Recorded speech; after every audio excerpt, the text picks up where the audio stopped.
नमस्कार, मेरा नाम अपराजिता सिंह सिनसिनवार है और 2018 में हुई सिविल सर्विसेज परीक्षा में मैंने 82वां रैंक हासिल किया था।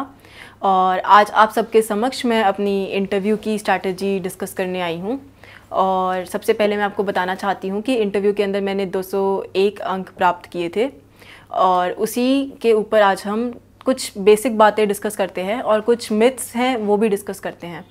तो इंटरव्यू की तैयारी से की जो शुरुआत होती है वो तभी से हो जाती है जब हम अपना डिटेल्ड एप्लीकेशन फॉर्म डैफ भरते हैं। वो जो होता है हमारा मेंस की परीक्षा से पहले हम भर चुके होते हैं, तो उस टाइम पे हमें कुछ बातें ध्यान रखनी होती हैं। पहली बात, अगर आप कई लोग बोलते हैं कि मेरी हॉबीज़ नहीं है तो मैं हॉबीज़ खाली छोड़ दूं तो क्या हो जाएगा। देखिए, एक या दो हॉबी सबकी होती हैं, तो एक आधी हॉबी तो सबकी निकल ही जाती है, तो आप भर सकते हैं। दूसरी बात, 3 या 4 हॉबीज़ लिखना, 3 या 4 अचीवमेंट्स लिखना आपके डैफ को उतना ही वाइड बना देता है। एक जैसे हाइड्रा होता है, उसके बहुत सारे सर होते हैं, अलग अलग डायरेक्शंस में जा रहे होते हैं, तो आपको एक बिल्कुल पेंटा या फिर टेट्रा या फिर हेक्टा हेडेड हाइड्रा वाला आपका डैफ बन जाता है। तो उस चीज़ पे थोड़ा सा ध्यान रखिएगा। आप ये सोच के, मतलब उनके आगे ये नहीं दिखाना है कि आप सब कुछ जानते हो। आपको वो सब चीज़ें दिखानी है जो आपको 100% आती हैं, और आप इंटरव्यू के अंदर उसके अंदर जो भी क्वेश्चन पूछा जाए आप उसका कॉन्फिडेंस से जवाब दे सकते हैं। तो पहली बात तो होती है डिटेल्ड एप्लीकेशन फॉर्म की। अब आती है स्ट्रैटेजी तैयार करने की बात। तो मेंस का रिजल्ट आने में टाइम लगता है, तो बहुत से लोग टाइम वेस्ट कर देते हैं कि मतलब रिजल्ट आएगा तो तैयारी शुरू करेंगे, इंटरव्यू है बोल आएंगे सुनाए आएंगे हो जाएगा। देखिए, इंटरव्यू ऐसे सिर्फ बोलने से या फिर उससे नहीं होता है, बिल्कुल step by step word by word prepare करना होता है। तो उसके लिए मैंने क्या किया था, एक वन नोट नाम की ऐप आती है, आप उसको डाउनलोड कीजिए। उसमें आप एक फ़ोल्डर बनाइए और आपके डैफ में जो हर वर्ड है, जैसे मेरा नाम है अपराजिता सिंह सिनसिनवार, तो अपराजिता का क्या मतलब होता है, अपराजिता में कितने अल्फ़ाबेट्स हैं, अपराजिता कौन सी भाषा का शब्द है, अपराजिता के नाम का फूल होता है तो वो कौन से भगवान को चढ़ता है, अपराजिता नाम की कोई गॉडेस है हमारे देश के अंदर तो फिर वो कहाँ पे उनकी पूजा होती है, या फिर अपराजिता नाम की कौन सी फेमस पर्सनालिटीज़ इतिहास में रही हैं, जैसे एक किंग रहे थे अपराजिता वर्मन, ऐसे ही एक दिगंबर मॉन्क भी रहे थे। तो एक एक इन्फॉर्मेशन मैंने सिर्फ अपराजिता नाम पे एक पेज की कलेक्ट की। आजकल न्यूज़ में अपराजिता नाम से कौन पर्सनालिटीज़ हैं, तो ये सारी इन्फॉर्मेशन मैंने अपराजिता की। फिर मैंने सिंह वर्ड से तैयारी की। फिर ऐसे ही सिनसिनवार, कौन सिनसिनवार हैं, कहाँ से आए हैं, क्या इस वर्ड का मतलब होता है, मतलब हर चीज़ मैंने तैयार की। अपना जैसे मेरे एड्रेस में मान लो कोई हॉस्टल था, तो मैंने हॉस्टल लाइफ से रिलेटेड मुझसे क्या क्वेश्चन पूछे जा सकते हैं, क्या हॉस्टल एक्सपीरियंसेस के बारे में पूछा जा सकता है, मैंने अपने एड्रेस के एक एक वर्ड और अल्फ़ाबेट, जैसे मेरे एड्रेस में मान लो कोई फेमस पर्सनालिटी का नाम था, मतलब एड्रेस नहीं बता सकती बट हाँ एक फेमस पर्सनालिटी का नाम था, तो उनके बारे में पता करना। मेरे कॉलेज जैसे पंडित भगवत दयाल शर्मा यूनिवर्सिटी था, तो पंडित भगवत दयाल शर्मा के बारे में जो भी फैक्चुअल इन्फॉर्मेशन थी मैंने एक अलग से पेज बनाया और उसके बारे में मैंने पूरी तैयारी की। अगली बात आती है हॉबीज़ की। तो आप हॉबीज़ को, ऐसा नहीं है कि हाँ हम हॉबीज़ करते हैं, बट इंटरव्यू में ऑब्वियसली वो आपको हॉबी करके दिखाने को नहीं बोल सकते हर हॉबी के अंदर। तो आपको होलिस्टिकली हर चीज़ पता होनी चाहिए जो देश विदेश देशांतर हर जगह होने लग रही है आपकी हॉबी से रिलेटेड। अब मेरी हॉबी टेड टॉक देखना थी, तो अब मैं पूरे के पूरे संसार में जितनी भी टेड टॉक्स है वो नहीं देख सकती, तो कम से कम 50-60 टेड टॉक्स ऐसी होनी चाहिए जो मुझे अच्छे से पता थी, और जो पूछा जाए तो मैं बता सकती हूँ कि सर इस यॉनर की ये वाली टेड टॉक मैंने देख रखी है और इस तरह की मैं देखती हूँ। ऐसे ही डायरी राइटिंग हॉबी थी, तो आखिरी डायरी एंट्री में आपने क्या किया था, टेड टॉक के अंदर आपको स्टेज पे खड़ा कर दिया जाए तो आप क्या बोलेंगे, किस मुद्दे पे टेड टॉक देंगे। तो ये सारी चीज़ें आपको हर पॉसिबल क्वेश्चन बैठ के सोचना है और उसको तैयार करना है कि इंटरव्यू में बोला जाएगा तो ऐसे बोलेंगे हम। अगली बात जो आती है तैयारी के अंदर की, हम कई बार जब जवाब देते हैं ना तो हम अपना चेहरा नहीं देखते, सामने वाला इंसान हमारा चेहरा ज़रूर देखता है। तो कुछ सवाल जब हमसे पूछे जाते हैं तो हमारी एक अलग ही शक्ल बन जाती है जब हमें जवाब नहीं आता, एक अलग शक्ल बनती है जब हमें बहुत अच्छे से आता है। तो इस तरह के जो हमारे फेस पे हमारे अंदर की बात आती है, कई बार वो लॉस की साइड भी ले जाती है। तो उसके लिए हम लोग करते हैं मिरर प्रैक्टिस। एक पूरी लेंथ का शीशा सबके घर में होगा, नहीं होगा तो बाज़ार से ले आइए। शीशे के सामने एक चेयर पे कमर सीधी करके बैठिए और शीशे के अंदर देख के अपने आप बोलिए, धीरे धीरे बोलिए, एक सवाल पोज करिए और फिर खुद जवाब दे के देखिए, और देखिए कि आपके हाव भाव कैसे बनते हैं, आपके हाथ कितने हिलते हैं, आप काँप रहे हो, आपका गला मतलब अटक रहा है, पसीने आ रहे हैं, आंखें झपक रही हैं, जो भी हो रहा है उन चीज़ों को देखें और देखिए धीरे धीरे आप उनको कैसे इंप्रूव कर सकते हैं। एक दिन में नहीं होगा, 2-3 महीने का जो टाइम होता है उसमें भी हो जाए तो बहुत बड़ी बात है। मुझे ये कहा जाता था कि मैं 1 मिनट में 70-80 वर्ड्स की स्पीड से बोलती हूँ, बहुत तेज़ बोलती हूँ, कोई सुनेगा नहीं, मुझे स्लो बोलना है। तो ऐसे एक दिन में चेंज नहीं होता, बट हाँ धीरे धीरे आप खुद को स्लो कर सकते हैं। एक बात मैं कहना चाहूँगी कि बहुत सारे मॉक्स हम देते हैं, तो कुछ मॉक्स में हमें अच्छा ओपिनियन मिलता है, कुछ में हमें बहुत गंदा मिलता है। तो प्लीज़ खुद को डिसहार्टन मत करिए इस प्रोसेस के अंदर। आपको जो भी ओपिनियन मिलता है आप उसको सुनिए और आपको जो अपने लिए सही लगता है आप उसको लगाइए। अपना दिल छोटा करके उदास होकर डिप्रेशन में मत जाइए कि भाई अब तो इतना कम टाइम रह गया, मैं कैसे तैयारी करूँगा, मैं कैसे अपनी पर्सनालिटी चेंज करूँगी, या अब तो कुछ नहीं हो सकता। आप जो भी हो, आपकी पर्सनालिटी जो है आपको उस पर जज किया जाएगा। बहुत से लोग ये पूछते हैं स्पेशली गर्ल्स में ड्रेसिंग स्टाइल के बारे में कि सूट पहना जाए या साड़ी पहनी जाए। तो मैं बताना चाहूँगी साड़ी और सूट कुछ फ़र्क नहीं पड़ता, आप जिस चीज़ में कंफर्टेबल हो आप उसे पहन के जाएं।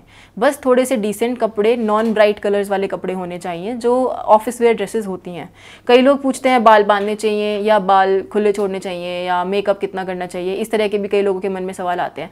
आप कुछ भी करें, आप डिसेंट लगने चाहिए, ये चीज़ें शायद मैटर नहीं करती हैं। मेरे मेन फाइनल इंटरव्यू वाले दिन मेरी साड़ी चेयर के अंदर फट गई थी, मतलब फंस गई थी बुरी तरह कील के अंदर, एंड वो सारे बोर्ड देखने लग रहे कि क्या हो रहा है, और मैं उस साड़ी को खींचने लग रही थी। तो मतलब एक तरह से कॉन्फिडेंस में लगता है कि मतलब यहाँ तो अब फंस के बैठ गए। तो in that scenario all you can do is smile and से सर समटाइम्स इट हैपन्स, और मतलब अलग से आप निकाल के चुपचाप चले जाओ। तो मतलब आपको सिचुएशन हैंडल करनी चाहिए, आनी चाहिए, और ऐसा नहीं होता बिल्कुल लकीर के फ़कीर बन के चलना है। थोड़ा आउट ऑफ द बॉक्स भी आप जा सकते हैं। मैं अपने इंटरव्यू का ही एग्जांपल देना चाहूँगी। उस दिन एंटी सैटेलाइट मिसाइल लॉन्च हुआ था और हम लोग 11 बजे से ही अंदर थे, तो हमारे पास कोई फ़ोन अवेलेबल नहीं था। तो मेरे इंटरव्यू बोर्ड में मुझसे पूछा गया कि आपको गुड न्यूज़ पता है? तो मेरे को नहीं पता था कि मतलब obviously I didn't have a phone, so I could not say that yes I know anti satellite missile has been launched and our prime minister has launched it. तो अब मतलब मैं एक सेकंड के लिए ये हुई। उसके बाद वो होता है एक थोड़ी सी बच्चे वाली क्यूरियोसिटी थी, तो मैंने उल्टा पूछ लिया, सर अब आपने पूछ ही लिया तो प्लीज़ मेरी एंग्जाइटी मत बढ़ाइए, मुझे बता दीजिए ऐसी क्या गुड न्यूज़ है। मतलब I did not ask like that, I said sir please can you tell me what is the good news. मैंने इस तरह से पूछा। तो उन्होंने फिर स्माइल करते हुए मुझे बताया कि क्या कहते हैं एंटी सैटेलाइट मिसाइल हमने लॉन्च की है। तो अगेन आउट मतलब कुछ पर्सनालिटी ट्रेट्स होते हैं वो आपके, जो आपके इंटरव्यू में आते हैं, उनसे डरना नहीं होता। So out of excitement I said congratulations sir. तो अब मेरे मुंह से निकल चुका था, उसके बाद मुझे रियलाइज़ हुआ कि ये मैंने क्या बोल दिया। अब या तो मैं थॉट ब्लॉक होकर सॉरी सर बोल सकती थी, तो फिर एग्जामिनर इंटरव्यूअर आस्क्ड कि ना why are you congratulating me. So I just had that smile and I said, sir, congratulations to you, congratulations to the whole board, congratulations to the country that we have done such a great feat in field of science and technology and we are proud of our country. तो इस तरह से आप खराब हुई situation को भी interview में संभाल सकते हैं। और it is test of personality. Personality does not only mean knowledge, it means many other things. How you handle stress, how you handle a situation which is given to you, and how you carry yourself after you have done a blunder. ये सारी चीज़ें जो हैं, कुछ गलती हो जाए तो इंटरव्यू में खुद को कैसे संभालना है, इन चीज़ों के ऊपर भी आपको जज किया जाता है। और जितना डराया जाता है कि मतलब बहुत स्ट्रिक्ट बोर्ड होगा, डांटेंगे, सुनाएंगे, ऐसा कुछ होगा, ऐसा कुछ नहीं होता। यूपीएससी में बहुत प्यार से आराम से बिठा के आपका इंटरव्यू लिया जाता है। आपके सामने एक डायरी भी होती है, लेटर पैड होता है, जिसमें आप लिख सकते हो उनसे टाइम लेके कि sir can I have 2 minutes to phrase my answer. और साथ ही साथ आप पानी भी पी सकते हो, और बीच में अटक भी जाओ तो can I have a minute बोल सकते हो प्लीज़। कई बार मॉक्स दे के हम ऐसे हो जाते हैं कि मतलब बहुत स्ट्रिक्ट बोर्ड होगा, they are just there to facilitate you in the sense कि आपकी मदद करेंगे अपना बेस्ट निकालने के लिए। हाँ, it is a scoring exam, मतलब आपको जज भी किया जाएगा, बट ऐसा नहीं है कि बिल्कुल पनिशमेंट सी है वो वहाँ पे बैठना। मेरे लिए वो 45 मिनट बिल्कुल पनिशमेंट नहीं थे, and I really enjoyed and it was one of the best interviews of my life.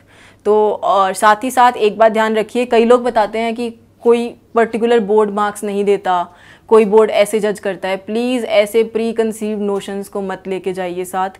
सब बोर्ड्स बढ़िया मार्क्स देते हैं, सब एग्जामिनर अच्छे जज करते हैं। अगर आप पहले से ही सोच के जाओगे तो आप ब्लंडर करके आओगे। कुछ टॉपिक्स होते हैं उनमें आप थोड़े इनोवेटिव हो सकते हो, आउट ऑफ द लाइन सोच सकते हो।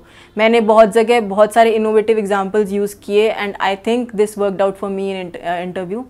एंड प्लीज़ कॉन्फिडेंटली जाएं, कॉन्फिडेंटली आए। कुछ गलती हो भी जाए तो ठीक है, कुछ नहीं आए सॉरी सर की जगह ये बोल दीजिए, sir I will definitely check it when I go home. इस तरह की बातें बोलिए। नहीं भी आता तो भी एक स्माइलिंग फेस रखिए। स्माइलिंग फेस डजंट मीन कि मतलब कुछ भी, मतलब आप जवाब नहीं दे पा रहे हैं तो आप फिर भी स्माइल करे जा रहे हैं, but always don't keep that grumpy look on your face कि मतलब बिल्कुल ही दुखी करके बिठा दिया इंटरव्यू देने के लिए। Smile, a pleasant personality always helps in the interview. And for medical science optional, because I am a doctor and I had questions related to my field, so yes we are asked, हमसे questions हमारे field के पूछे जाते हैं।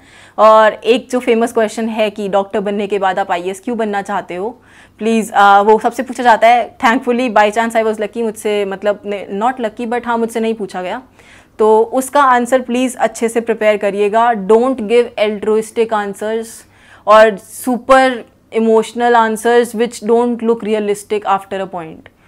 सो balanced answer prepare करके जाइएगा, mentally prepare होके जाइएगा। हमारी जो कम्युनिटी मेडिसिन की बुक होती है पार्क्स, उसको ज़रूर पढ़ के जाइएगा, क्योंकि anganwadi, CHC, PHC, sub centre, अब हेल्थ एंड वेलनेस सेंटर्स आ रहे हैं। आयुष्मान भारत, हेल्थ सेक्टर की स्कीम्स, जो आयुष है मिनिस्ट्री हमारी, वो हमारे जो न्यूज़ में जो आते हैं हेल्थ से रिलेटेड चीज़ें, वो सब चीज़ें हमसे पूछे जाने के पूरे चांसेस हैं। हमसे ये भी पूछा जा सकता है कि भाई देश के अंदर डॉक्टरों की इतनी किल्लत है, उसके लिए आप क्या करोगे, तो उसके लिए भी अपना प्रॉपर आंसर तैयार करिएगा। मैंने भी किया था। If you people want I can share my one note. और मतलब साथ ही साथ आपको न्यूज़पेपर रीडिंग का इंटरव्यू में प्लीज़ बहुत रोल है। मैंने the Hindu, the Indian express और टाइम्स ऑफ इंडिया, मैं मेंस और प्री की गारंटी नहीं लेती हूँ, बट हाँ इंटरव्यू के टाइम पे मैंने ये 3 जो न्यूज़पेपर्स थे बिल्कुल रिलीजियसली पेज टू पेज पढ़े थे। मतलब मैंने शायद ही कोई टॉपिक छोड़ा था, और जो भी मेरे डैफ से रेलेवेंट जो भी न्यूज़ में होता उसका मैं स्क्रीनशॉट लेके सेव कर लेती थी। अपने होम स्टेट को ढंग से प्रिपेयर करिए, किसी स्टेट के अंदर आप रह के आए हैं उसको ढंग से प्रिपेयर करिए, और कुछ स्टैट्स और फिगर्स तैयार करके चलिए। आपके यहाँ पे कुछ फेमस है उसको ज़रूर तैयार करके जाइएगा। और कॉन्फिडेंस के साथ जाना is the main essence of interview. मतलब अगर आप डर के जाते हो तो आधी लड़ाई तो आप इंटरव्यू के गेट के बाहर ही हार चुके हो। ऐसा भी नहीं है कि ओवर कॉन्फिडेंट जाइए, बट प्लीज़ बैलेंस होके जाइएगा। And try to give mocks but don't get disheartened by the opinions you get in answer. मतलब आप अच्छा कर सकते हैं, खुद पे भरोसा रखिए और कोशिश करिए। मिरर प्रैक्टिस ज़रूर करिएगा। जो फाइनल डे कपड़े पहनने हैं उनको तैयार करके एडवांस में रखिएगा। और all the best, that is what I have to say. All the very best, thank you.